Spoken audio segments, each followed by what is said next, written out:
episode 7. You gotta make sure I'm counting right because I called one of them wrong. Of the Fat Guys and Friends podcast.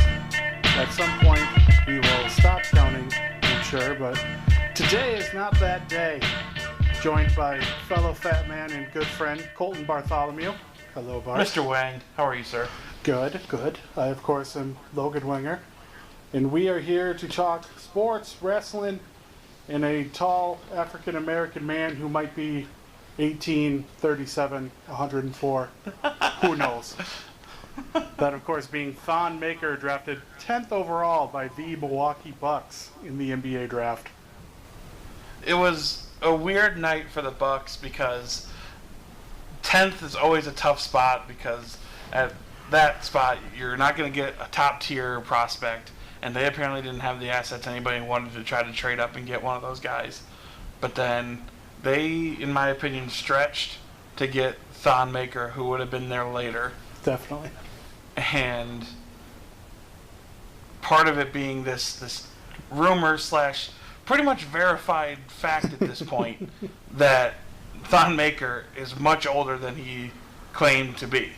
Yeah, people thought he might be 18. They thought he might be 16. And now, from what we're seeing, he's a 24-year-old grown man. Yeah, like to fill in how it happened. Apparently, a talent scout first met Thon Maker when he was living in the Sudan, when he was like 17, and he hadn't played basketball very much at that point. And apparently, this guy was kind of known for being kind of shady and doing some, not illegal, but just some unethical stuff. And he convinced Thon and his family to move to Australia and to have Thon start over high school. Just up and hit the reset button. As I'm telling you this story, the reason I sound weird is I just can't believe it as I'm trying to tell it. None of it sounds like it's real, but this happened. This is happening. It's insane. Yeah. So then, once I guess he completed what they would call freshman year down in Australia, but he was actually 18 or 19 then. He comes up to America and starts playing in Florida. And actually, our friend Steven Tyler was the first guy that ever showed me a video of him. We see this 7'1" guy who they claim's a freshman or a sophomore or something, just swatting stuff out of the sky and doing these crazy dunks, and it's like, oh, this is awesome. You don't think, oh, he probably lied about how old he is. He's a modern-day Miguel Tejada. Yeah, exactly. Oh, my gosh. And so now, I've been talking to people about this and trying to rally some indignation that I seem to have and nobody else seems to. And everybody keeps telling me, oh, the Bucks probably knew. Well, yeah, all right, that's fine. If the Bucks knew that and they decided to pick him anyway, that's their prerogative. But at a certain point, it's like, when are you going to stop defrauding your fans and telling them that this guy's 19 when, if any of them, are tied in on Reddit, which shout out to Reddit, that's where I saw some of this evidence that kind of proved it to me. But, how can you say to your fans, oh, here's our 19-year-old project, when it's actually he's 24? So when they're expecting to be in his prime, difference. Yeah, his body is going to be breaking down. Yeah, he's got such an awkward body. I don't know if any of you people have seen videos of this kid. He's taller and lankier than Kevin Durant, and Kevin Durant looks like a dinosaur. But Thon Maker's like a cross between him and Manu Bol, where he's got no definition to any of his muscles. And it looks like every time he jumps, he's going to snap in half. Just because he's got no meat on his bones whatsoever. And you want to talk about a position in basketball that just historically hasn't recovered well from any type of injury. It's center or big man, just in general. And exactly. You start talking about guys that tall. I honestly don't believe that the human body is naturally supposed to get that tall. So then you see these guys always seem to have bone spur problems in their feet and just have these gnarly feet because this, if you think about how much balance that size person's foot has to basically maintain all day and then jumping up and down on it, it's just incredible. Yeah, and jumping now up Thon and down Maker for a living. Yeah, exactly. And Thon Maker is supposed to be part of the Bucks, quote, owning the future, but it's like he's supposed to be in his prime right now. Yeah, this is supposed to be what he'll be for 5 to 7 years. Yeah, But now they're telling their fans that he's still working up to being in his prime. Because 5 years is a big difference. exactly. And if you are saying this guy is going to be a piece that we're at the like, he's a project to begin with. He didn't play college basketball. He skirted the NCAA or the one and done rule by going up to Canada for his final year of high school, or like, but was basically supposed to be like a college prep school.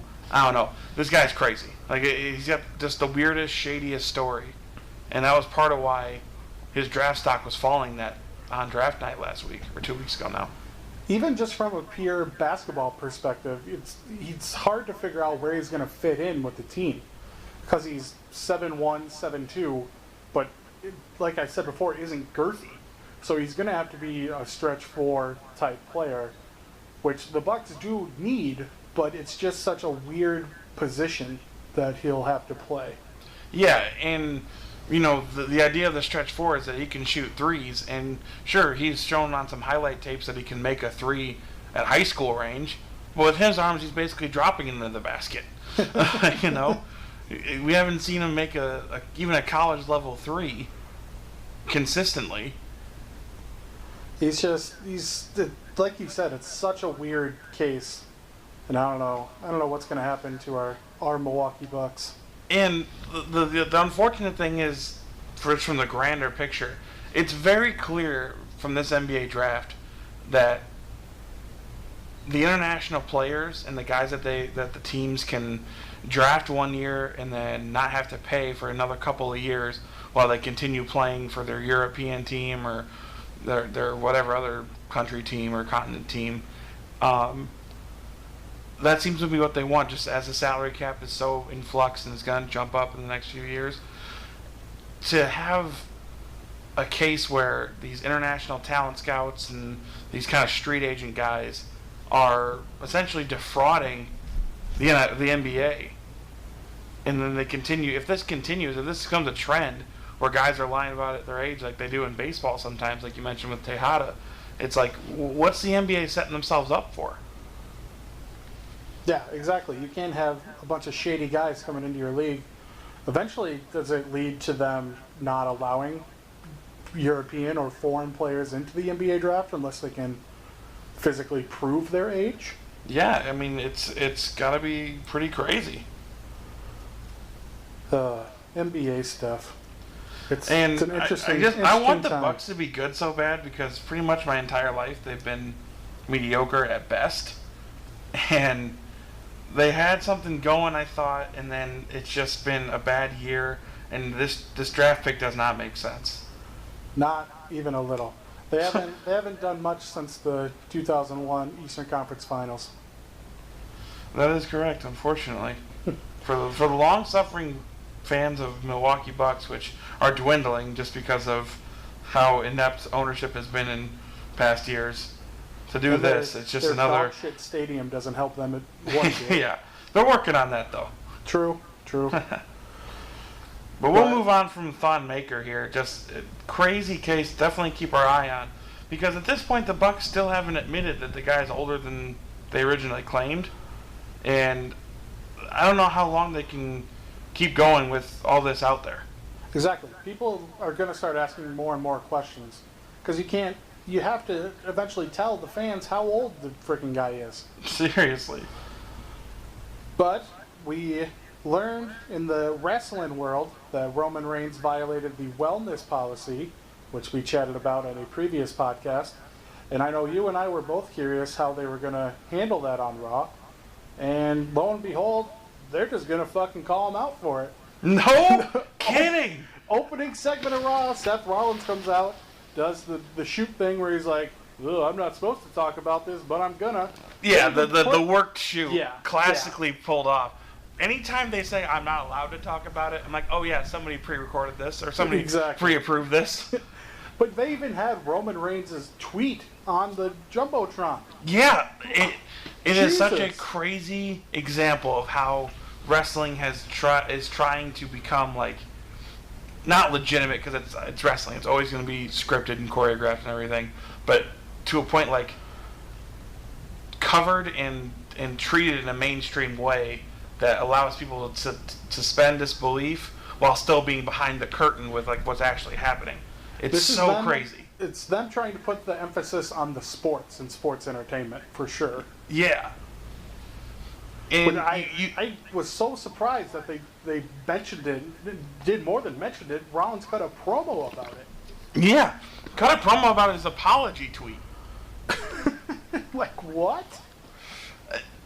And you talk about Vince McMahon been the face of WWE for like almost 40 years now. He once suspended 2 of his biggest stars because they drove in in a car from an airport to a show, and they were a good guy and a bad guy in the show, and somebody saw them. This is a true story. Hacksaw Jim Duggan, the Iron Sheik. Now, granted, they might have gotten pulled over with pot, but still. Who cares about the pot? You can't have faces and heels mingling. Exactly. You can't have these guys all together. The show's on.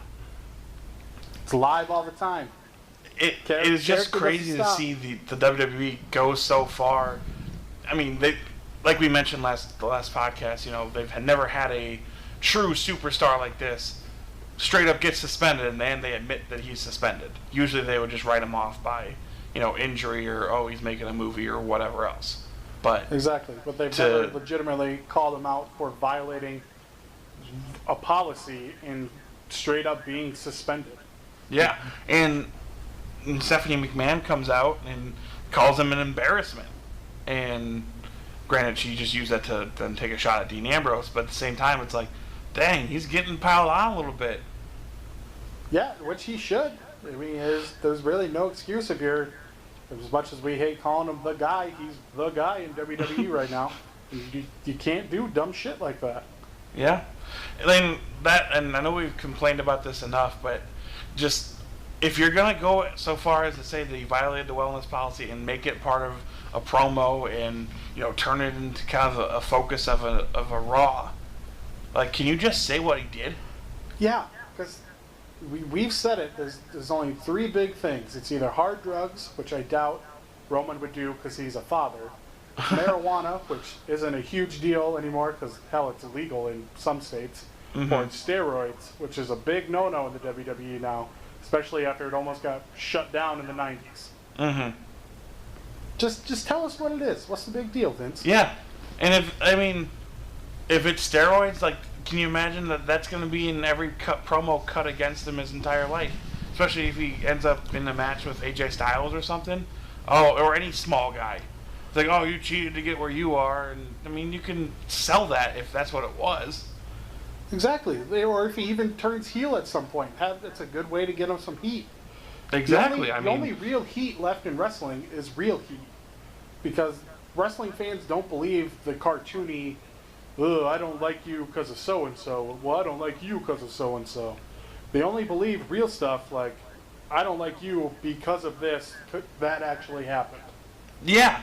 And we can point to this specific time, or, you know, they've done a good, they've become the athletic reality show, in a sense. That's a perfect way to describe it. Because what I always called it for years was just a male soap opera with some scripted fights. Yeah, and you look at the most popular shows out there right now. It's all the quote reality shows that, you know, it's a competition and there's a prize, and hell, these are the things that wrestling has been its entire existence. But now it's just like, that's what you want on TV. So they have this built-in mechanism of having potentially a great show, but they have to get there by keeping the conflicts as based in reality as possible. Exactly. You hit the nail on the head. Reality sells, and WWE has usually been all right at bringing some reality into their storylines. But this was just a perfect opportunity to do it, which they gave it to us to an extent. But just tell us why. Tell us what it was. I told you, you're so right. It's 80% there. It's like, okay, the company's embarrassed by it. Everyone's like kind of, piling shit on them. Cool. All right. Awesome. It's the first step of moving on, just saying it happened. But like, say what happened. Which I doubt they ever will if they didn't do it last night. But yeah, you're probably right. I missed opportunity. As interesting as it was to see how they handled it this Raw, I honestly think next Raw is going to be even bigger because do you continue letting them pile on and mentioning a guy who's not there again? Or you almost have to, since they're keeping him in the main event, which we found out. So it's hard. Yeah. You need Dean and Seth to keep the feud going without Roman there, which the only way they can is to keep bringing up why he's not there. Yeah, it's going to be interesting to see because, like we've talked about, there hasn't been a situation like this, and they're having to do this on the fly. And then, as we keep mentioning just about all WWE storylines right now, their backs are against the wall with the draft coming up when everything changes. I'm so excited for the draft. I just it's going to be fun. We're going to have one of my friends, Matt, on and do a mock draft of the WWE draft, and it's going to be a good time. Oh, look for that coming up, people. How about you introduce a new segment we're going to try to do? Yes. As we have done this a few times now, as Logan mentions, our 7th episode, we have not talked at all about baseball. And nope, not even a little. Not even a little bit. And that is what happens to baseball in the early spring or the early summer, spring months, just because there's playoff basketball going on, and baseball just takes a while to get some traction. And now with everything else done before the Olympics, really, and Olympics isn't that interesting, but we're in the 2 months where baseball has free reign of the sports market. It's the only season that's going of the 4 major sports. So we're approaching the All-Star break, which is kind of crazy to think that just when people are going to start tuning into baseball, it's halfway over. But that's what happens when your season's 8 months long. Yeah, 162 games surprisingly flies by. Exactly. So we're going to do a little bit of a breakdown of the first half of the season by giving out some awards. Now, the first couple are going to be your generic ones that you've heard on a lot of other podcasts, but then we're going to get into some fun ones that Logan and I hold dear to our hearts. But let's start with the more mainstream ones. Mr. Wang, who is your AL MVP so far in the 2016 baseball season? I chose somebody I know who is near and dear to your heart. I went with David Ortiz. Okay. He is I'm with you. Go on. He is tied for 4th in the American League in home runs with 18. He's 3rd in batting average at 335 and 2nd in RBIs at 62. And oh, by the way, he's 40 years old. Yep.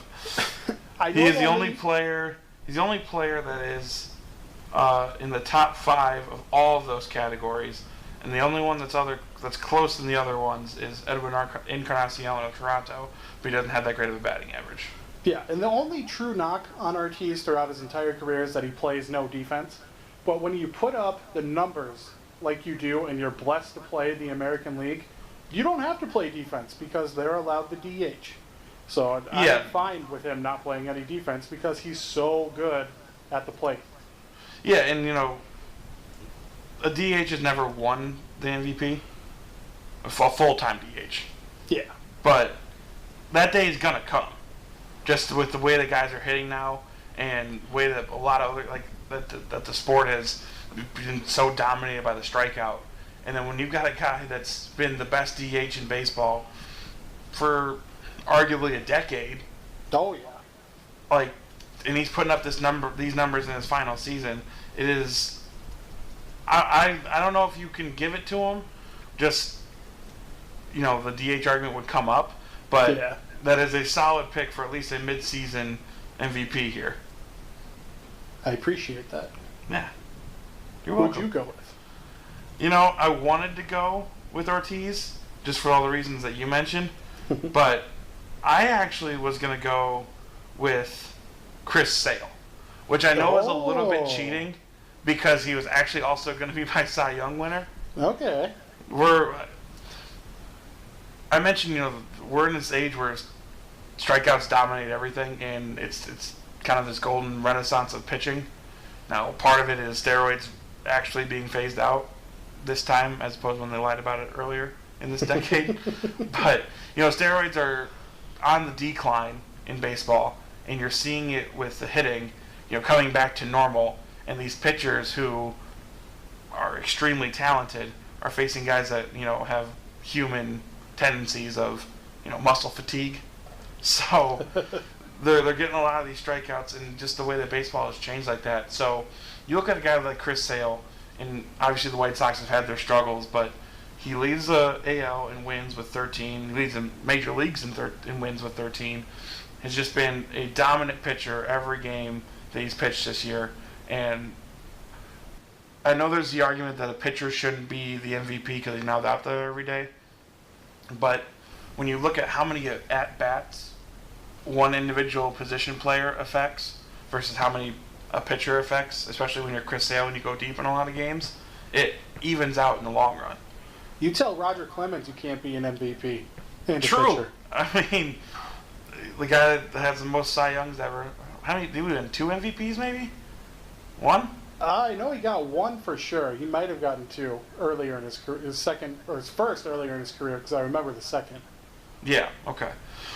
But when you, like I said, with pitchers dominating the game the way they are today, it's not hard to look at a guy that's been the best and say, he's been the most valuable player. I mean, the White Sox have somewhere in the mid-30s of wins. A third of those have come from Chris Sale. Which is crazy to think about, but you're right. I know we haven't seen a pitcher MVP since Roger Clemens. I think that's right. Sounds right. We're going to go with it. Yeah. Confidence is half being right, so. That is correct. Bingo. And then we're going to do the National League MVP as well, which you can start off the National League then. Okay.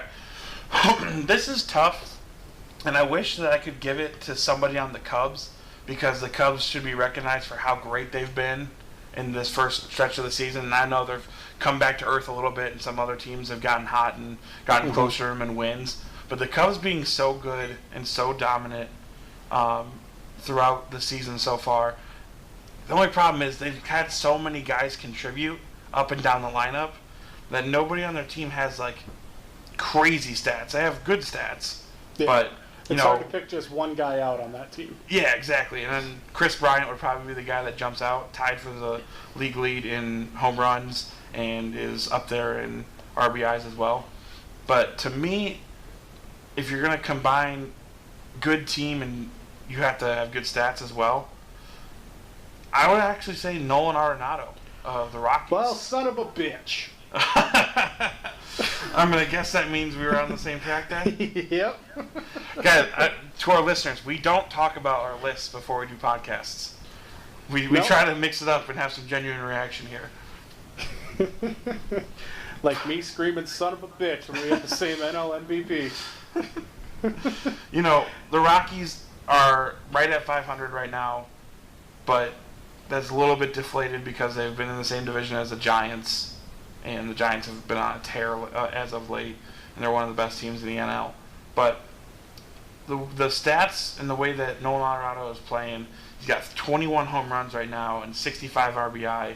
I mean, you extrapolate those out, he might be in that 40 to 50 range of homers, and the guy plays an incredible third base, which gets overlooked just because who watches Rocky games. But just True. the way that guy plays every day is just out of this world. Yeah, those 21 home runs and 65 RBI both lead the National League. That's correct.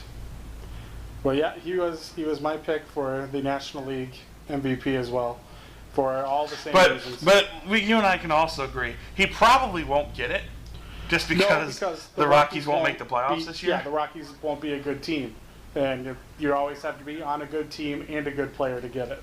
Yeah, and so that probably means that if the season ended today, somebody like Bryce Harper or Chris Bryant would end up or a with the bigger MVP. name. But I Yeah. think Arenado is easily a top 10 player, and if he keeps this up, he's going to creep into the top 5, I would Yeah. say. Because And your top 3 players in the league right now in no real order are Machado, Harper, and Trout. For sure. And And then after that, there's some debate at 4 or 5. yeah, and Arenado's Mike right Trout, on- right on the I don't door. know at what point you start giving Mike Trout a minus in his, pro cons because of how bad the Angels just seem to be every year. It boggles my mind that a team with Mike Trout can be okay. I mean, God, they're not even okay. Let's look at their record here. They're last in the AL West. Yeah, Good God. the AL West is not a good division. No, they are not. That's why Texas is running away with it. Yeah, I believe Texas has the best record in the American League. Yeah, they have the most. They have the most wins in the majors right now. Wow. That's Yeah, because they played beat up the on that Angels, who god-awful only have AL Mike West. Trout. All right, and then I think you and I can actually debate here a little bit on NL Cy Young.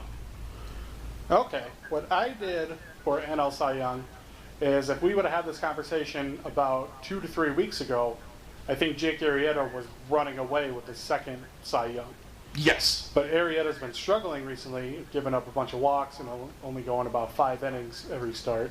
Yeah, he Maybe keeps he's getting bumped wins up just a because the bit. Cubs pound out a lot of runs. But you're Yeah. right, he's pitching shorter into games, and he's getting tagged a little bit. Exactly. So my pick for NL Cy Young is that man, Clayton Kershaw, who you could have made a case for getting last year's NL Cy Young.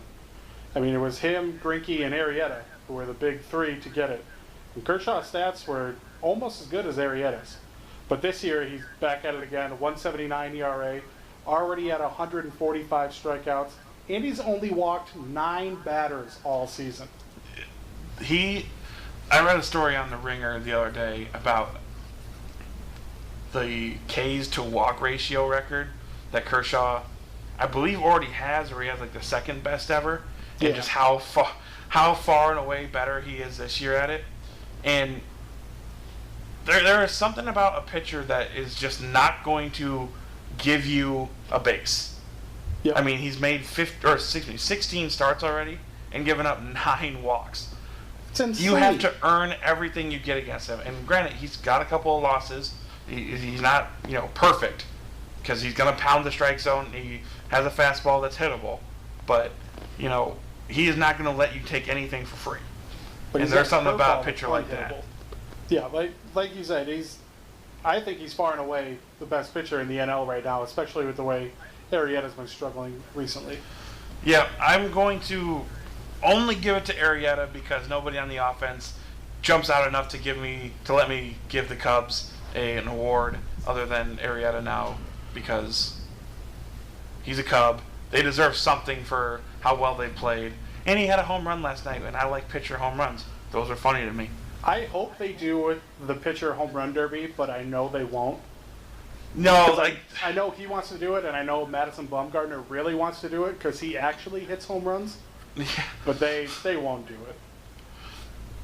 the risk is too great for how much all those guys make, with the exception of Arrieta, who's going to get paid soon. But Gonna get paid a lot. yeah, but I mean, if All-Star Weekend is just supposed to, until the game, is just supposed to be fun. I mean, I kind of equate it to the big men doing the skills challenge in the NBA this year. Exactly. It's a perfect comparison. Like, if the All-Star game is supposed to be a good time for the fans, for the players and everything, like, why not let the pitchers go hit some dingers? Like, just give them 10 pitches. Don't do the long, derby that the actual hitters have to go through. But, like, just do, 10 or 15 pitches or something. Whoever cranks the most gets, the award. Yeah, they could even, I'm sure they could find, because they have, is it 8 or 10 people that do the actual home run derby? I believe it's 8. Yeah, you could find 8 pitchers that would want to swing the bat. What? Yeah, If or say you get hell, 15 break it down pitches, to 4. Just make it like the 4 leaders. Yeah, you could easily. They would do that. Or even Yeah. if you're scared they're going to hurt themselves swinging for the fences, move in, put up a different wall like they do for the Celebrity All-Star Game, but put it back a little further than that. Mm-hmm. Just have them do that. There's a lot of things that seem like common sense that people just in sports kind of throw up walls at. It's like, oh, we can't let a pitcher be taking swings that aren't going to mean anything. Like, all right, I guess, why? But we could easily fix it. Yeah, there's ways to get around it. You just don't want to. Which Exactly. I can't argue because they put millions upon millions onto these guys, and if they get hurt swinging a bat and something that doesn't matter, I'd be pretty mad too. That's a fair comparison. And then if we move on to the AL Cy Young, I assume we picked the same person since you made him the MVP of the American League. I went with Chris Sale as well. Yes, So- I would go there too. However, special he's shout good. out to one of the surprises of the first half of the season here, the knuckleballer Stephen Wright. True. Leading the AL and American. ERA. Yep. And granted, he got shelled by the Rangers his last time out because he decided to throw some fastballs and he was in a hitter park, and that's just a terrible idea. But yeah, he's been pitching really well.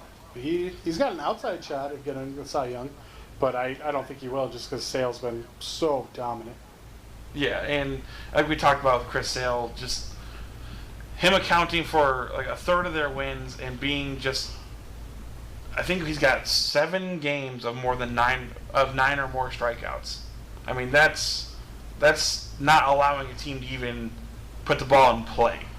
And you So can something basically can count happen. on him every 5th day giving your bullpen a day off. He at Yeah, least goes exactly. into the He's going eighth inning deep in and every game. He's which- got an insane amount of complete games too. Yeah, which with the White Sox going the way they are, this is right around 500 team that's clearly better than how they've been playing. To have him consistently not be affected by the poor run support he gets sometimes. I mean, he wins a lot of those 2-1, 3-0 games. Exactly. Now let's move on to bitching about our teams, which is the best thing that we do. It's the best thing in sports is to complain about your team and why they fucking Exactly. suck. Yeah, let's start with your Oakland A's. Just Are we going least valuable player at first, or are we going biggest biggest disappointment? that's the fun awards that we're gonna start giving out for our own team first. And if you have suggestions for across the league, let us know. But we'll start with our own teams, just so you can dump on your own team and still be a fan and just admit that somebody sucks, and that's what we're gonna do. Yeah, my least valuable player doesn't even just include this year. It goes back to last year when the Oakland Athletics poured a bunch of money out to Billy Butler, to which for what I gave credit Big Papi for not playing defense. Billy Butler doesn't play a lick of defense. He also doesn't hit the baseball. He was so bad last year, and he's followed it up this year with almost an equally as bad campaign. God. I believe they gave him a 3-year, $30-ish million contract, which he has earned maybe $5 of. He's been so bad, and he's listed as a first baseman, but he plays DH. Because when they do put him at first base, he can't scoop to save his life. Oh God. He was good for the Royals, awful for the A's. So thanks for that, Billy Bean. Yeah, that's the thing and Billy Bean being the guy that ushered in this idea of being on base matters more than anything, to then splurge the very little free agent money that the A's have every year on a guy who is so old school in his all or nothing, home run, double, or strikeout Yeah. approach to the plate. It just totally doesn't make sense to what the A's are, and it sucks to see, because a couple of years ago they had so much talent and made that run. Yeah, they were in the wild card game and then eventually lost to the Royals, who made the World Series that year. Just sorry for your A's, and I mean, And then speaking of Billy Butler again, when he does accidentally get on base, he's got the nickname Country Breakfast because he's massive, so he can't move on the base pass either. Just an all-around and if you're not bad going to get on base much, like at least be able to get like first to third or score from second. do some hustle things. Yeah, I'm happy if he gets from first to second.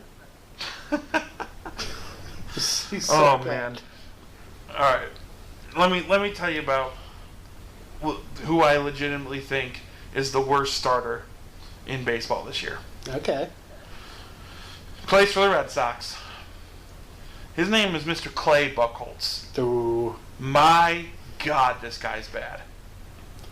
He's quick look at his stats. He's 3-8, has a 5.9 ERA, and a WHIP, which is how many walks and hits combined you let up an inning, of 1.5, which you want that number right at 1, if not below. More importantly, he would have at least 3 more losses had the Red Sox offense not bailed him out against the A's, particularly one, and then the Yankees in another start that he had where they scored like 10 runs in each of those games. This guy is terrible. If I remember right, he hasn't been good for a while. No, see, in 2013, he was out in the playoff run. He was starting, every 4th day, and he would do okay, get into like the 6th, and then they had a good bullpen, and he got a bunch of no decisions and all this stuff, and everybody started acting like, oh, Clay Buchholz is his future ace, and it's like, no. That mediocre stuff that he did against those good teams, that's his peak. We're about to see the valley here. And my God, we're here. We have reached the summit of the bottom.